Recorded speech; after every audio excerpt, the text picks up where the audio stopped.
Boyd Broncos coming off a tough loss to Rockwall, 34-14. I'm joined by their head coach, Don Drake. And Coach, in the stat line, you see you have about equal number of total yards as Rockwall. It just so happened that Rockwall was able to sustain some more drives, and most of your yards came in the fourth quarter because in the early going, just didn't get into a rhythm on offense. Yeah, it was a tough night for us offensively. We didn't execute anywhere near to our capability. I didn't feel like we've played pretty well through the first 3 games of the year on the offensive side of the ball against some pretty good teams, and so I was surprised, to say the least. Coming into Friday night, I felt like we were where we needed to be in preparation wise to coming into that ball game, and we just didn't play very well, and we couldn't get in a rhythm, and of course that builds confidence in their defense too. And they did a great job on the defensive side. I thought their kids tackled well, played very hard, ran to the ball well, but when we couldn't sustain any drives and keep the football, it builds confidence in their kids, and unfortunately for us, that continued throughout the game. We'll go ahead and take a look at those highlights now. And to start off the game, a lot of defensive highlights. Your defense played incredibly well against the Rockwall team. Their running back, Chris Warren, he's known for going over 100 yards pretty much every week. In fact, had a 200 or 300-yard game to open up the year. You stuffed him to only 43 yards on 22 carries. Yeah, we had really challenged our defense all week about being able to contain him. Nobody's really been able to do that effectively, and our kids came out and made some great plays defensively in terms of containing him in the run game, and I was very proud of what we were able to do from that aspect. They took a 6-0 lead in the first quarter. You blocked the extra point attempt, and your special teams, when you get down there and a chance to try and alter the extra point or get a hand on it, they always seem to come up with a big play. They did. Blocking that extra point was huge, at that point in the game. I mean, we felt like if we could get something going offensively, then, obviously you got a chance to take the lead if you can convert your extra point. So, special teams-wise, we've done some good things throughout the year. Drew Smith kicking field goals, et cetera, and those kind of things. So hopefully that'll continue. In the second quarter, Rockwall able to get another score to go up 13-0 at the break, and Rockwall consistently went for it on 4th down, and were able to just eke out those first downs to keep their drives moving along. How frustrating is that as a coach to see them being able to pick up those key 4th downs? Well, it is frustrating because you get them in a 4th down situation and you've got to go get that stop to get the ball back. They came in with a plan to try and eat as much of the clock as they possibly could to keep our offense off the field. They executed that plan very well. Obviously, when they convert on 4th down, they get a new set of downs, and so they're able to eat more clock as that goes. And so, hats off to them for putting a pretty good plan together and being able to execute it.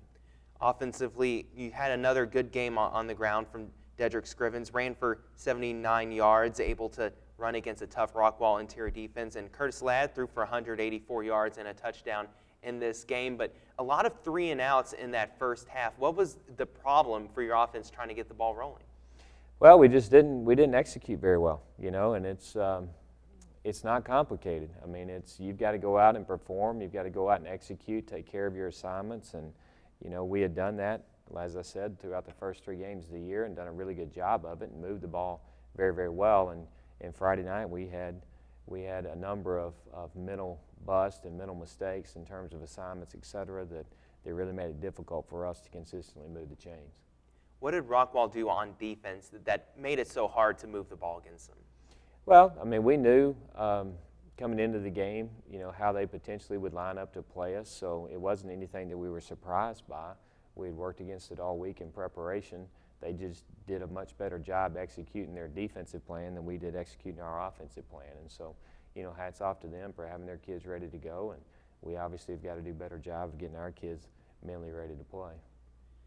And here's Curtis back on offense. Defensively, you're able to snuff out a lot of those screen passes that Rockwall tried. They tried to move the ball around on you, but your defense is so good at having multiple guys converge on the football. And again, I thought our defense played well. I thought our kids played with a lot of effort Friday. I mean, even offensively, I thought we played with great effort. We just weren't doing the right things per se. But defensively, we played well. We played hard. I mean, you've seen a great interception there by Paxton Larson there in the fourth quarter to give us the score. It was a great job by him, and and a confidence booster for him. So, you know, I feel like I was proud of our defense, proud of the effort they put into it, et cetera. We've got to be better in all phases. You know, it's a team game, and that's the thing you emphasize to kids. It's a team concept, and we're all in this thing together, and we've all got to go out and play well at the same time in order to be successful. Create a second turnover on defense with the fumble there, and Steven Driscoll had a nice night, a touchdown grab, 5 catches for 63 yards. What do you like about the young wide receiver? Well, he's doing some great things. You know, he's a very talented kid. He's the third brother that we've had in our program, and very happy to have him serving in that capacity for us. He catches the ball well, does a great job getting himself open and giving himself opportunities to catch the football. And so, you know, he had another night. I think he had 5 catches total in his first score. So it was exciting to see him get some production. And Slater Brown had nearly identical stat line, just without the touchdowns. A good game for the wideouts. Dissecting this game at the end of it, obviously 34-14 was the final score, but Rockwall at one point led 34-0. Defensively, you have to be pleased with their effort against that team. It just was a matter of your offense didn't have enough of the ball to give your defense any rest. Yeah, it's a game of momentum too, you know, and when you're playing well on one side of the football and you're not playing as well on the other side, you know, to keep that energy level, that intensity level, that momentum on that one side when the other side is not playing very well is difficult as the game goes on, you know. And I thought defensively early we battled and kept battling, and then obviously as we got into the second half, I mean, we did have an interception return for a touchdown, so that contributed to some of those points. It just becomes frustrating, you know, and again, I mean, I think if we play a little better on the offensive side, you know, maybe it doesn't turn out that way. At least in the point total. So we got to go back to work, get ready for this week. You play Lewisville this week. It is homecoming, so a little added momentum there going into that game. You're going to have the crowd obviously behind you. Against Lewisville, another talented defensive team.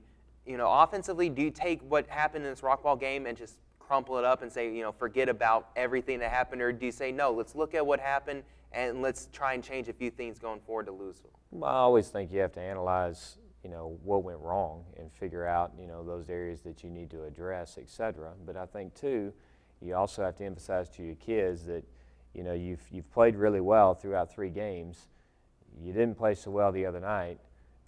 We just got to refocus and get back to work and build that efficiency back into what we were doing earlier. And I think that we can do that, you know. I think you've got to be careful in terms of judging an entire group or an entire season based on one night's performance, you know. I mean, our kids can play. They know they can play. We've got to build that confidence back into them this week and go out there and get ready to compete on Friday. For your defense, they have to love the matchup against Lewisville, a team that they've struggled on offense to move the ball.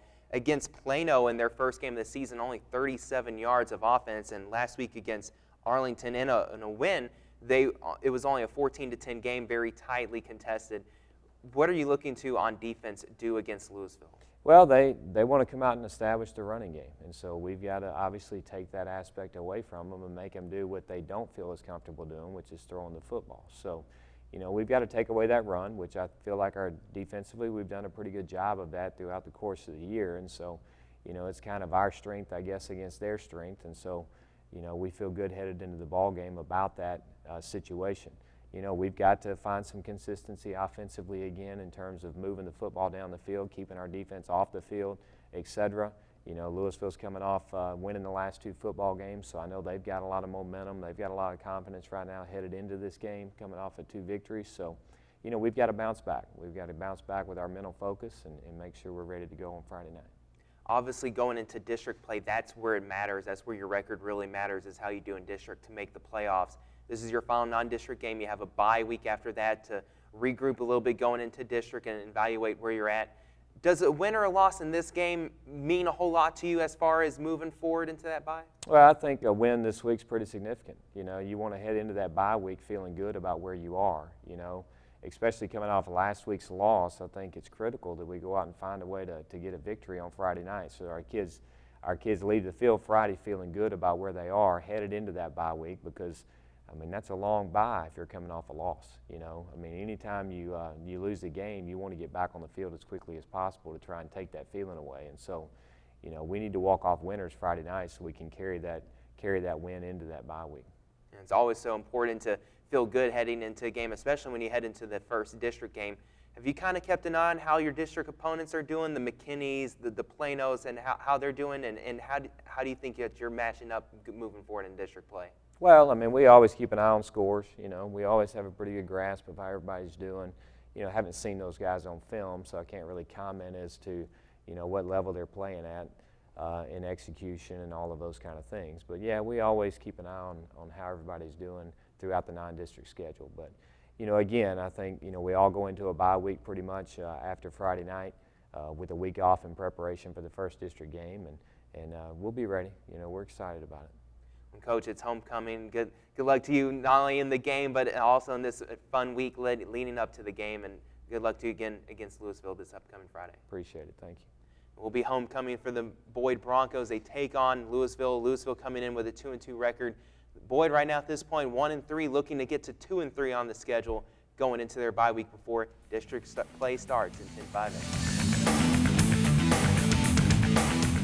Thanks once again to the football coaches for their time on today's episode. We have a big show for you next week. McKinney High and Boyd are off in football, but we'll have McKinney North's highlights from their district opener. Plus, it's right around the mid-season mark in girls volleyball. We'll check in with all three McKinney schools to see how their seasons are progressing. Until next week, from all of us here at Sports Talk, I'm Tyler Sloan. Have a great week.